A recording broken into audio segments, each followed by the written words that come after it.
There you have it. The Speaker of the House of Representatives, Honorable Femi Gbajabiamila, on the efforts of Nigeria and what the lawmakers hope that will happen in a couple of days. Well, let's get some insight on what this means for Nigerians living in Ukraine, the situation, how much of escalation we could be expecting from this, especially from the interventions of across the world. Look, when these kind of things happen, we are not living in isolation. We're part of the global community, and we need to be concerned as much as some Nigerians will be in Ukraine, and we also are concerned about what is happening in that country and for the citizens of that country. That was Channels Television, one of the most prominent news networks in Nigeria today. Did you hear what the guy said? He said, we are not living in isolation. We are part of the global community. We need to be concerned about what is happening there. Then he talked about Nigerians living there. You can imagine Channels Television is stepping on the gas on this matter only after Putin had already invaded Ukraine. The Nigerian government, as a government, never thought about Nigerians living there.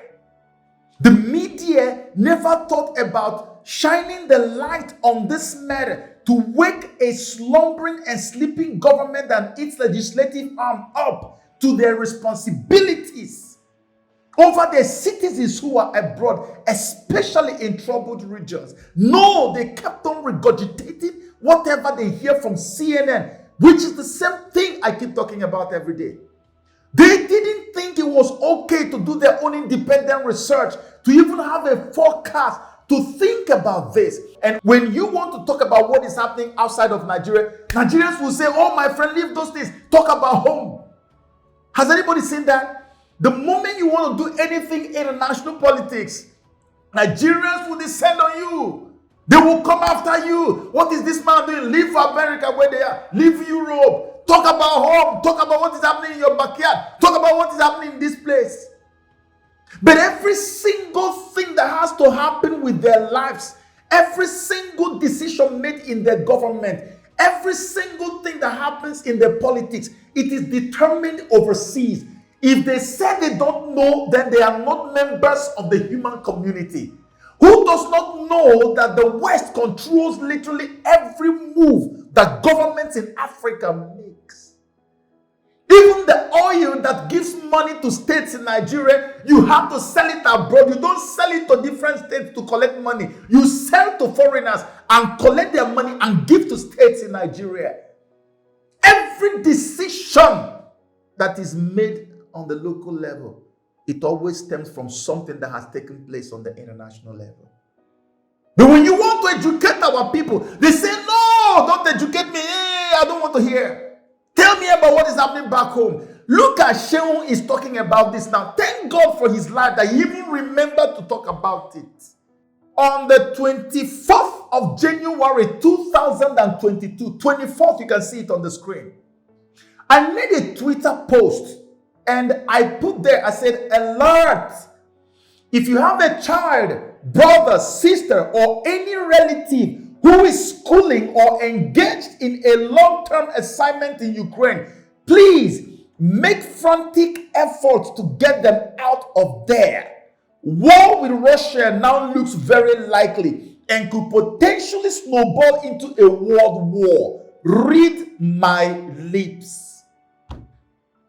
Joseph Okechukwu on Twitter. If you think I made it up, go to my Twitter handle and scroll down and you will see this very tweet. When I made the tweet, what happened? Nigerians descended on me. Many people wrote me and said, why are you fear-mongering? You always prophesying doom, doom, doom. This thing is not possible. It cannot happen. Some even came religious and say, it's not compatible with Bible prophecy. This cannot happen. Stop putting fear in people. Because they've gotten so used to this stupid ideology that you must carry hope. Even when reality stares you in the face, you must just be talking hope, faith. We are so detached from reality. I made this post. I don't run a media organization. I'm not part of the Nigerian government. But I made this post. On the 14th of February, I made another post, a follow-up. And here's the post here on the same Twitter handle. And I said, made a post asking Africans resident in Ukraine to leave. Some online professors of history and international politics tagged it fear-mongering. You see? To show you that this is what they were doing when I made that post.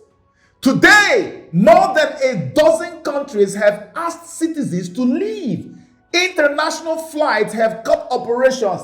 Zelensky, the Ukrainian president, says attack likely on 16/02/22 from the same Joseph Okechukwu. This was even when nations now said, okay, even if we didn't think war was coming before, now we know it's coming. Let's get all our citizens out of Ukraine. The one that I made first, no one paid attention to it. Even the people in Ukraine, Nigerians who were following me, they refused. They probably scoffed at me and said, this guy that's always doing fear-mongering. And they stayed. I know there was a particular guy who wrote me and said, my friend, you are not in Ukraine. Stop posting rubbish. Somebody said that to me today. I wonder where he must be in Kiev. He said, come to Kiev and stop posting rubbish. They didn't listen to me.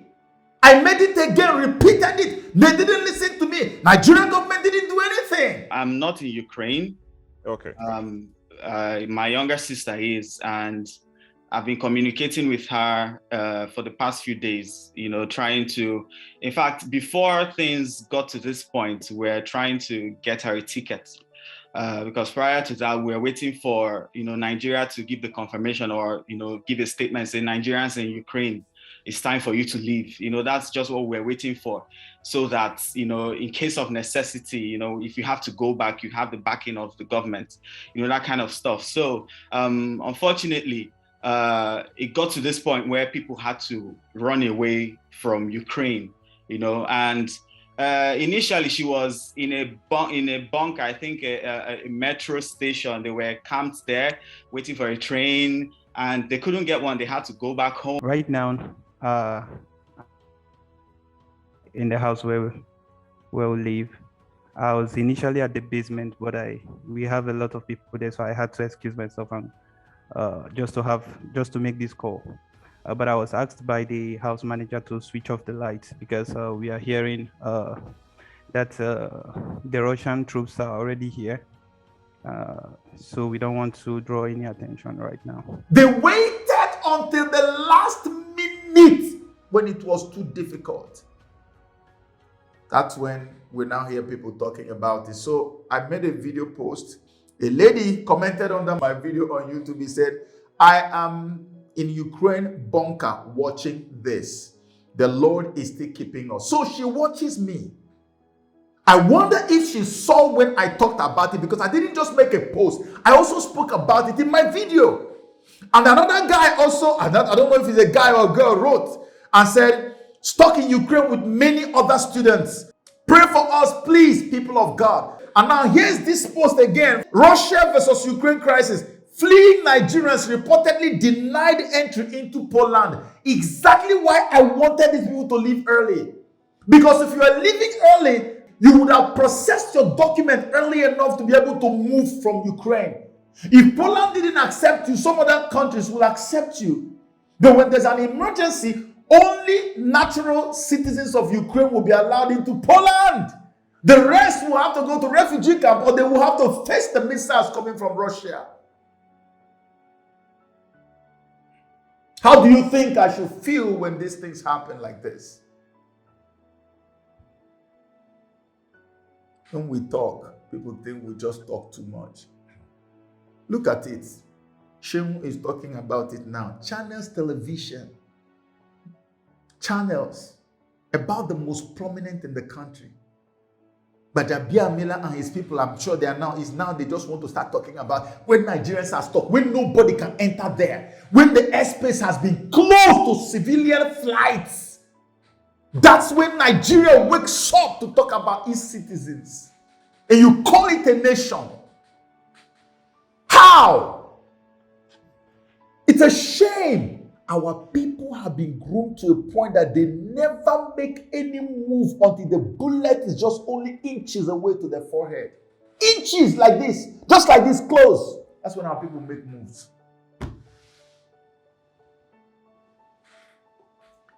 May God help us. So pray. Pray that those people who are stuck there, that God will help them. Everybody is posting about Nigerians who are stuck there. Nobody will remember that somebody spoke and said, get your people out 1 month ahead of time. Get your people out of Ukraine. I saw it, I spoke about it.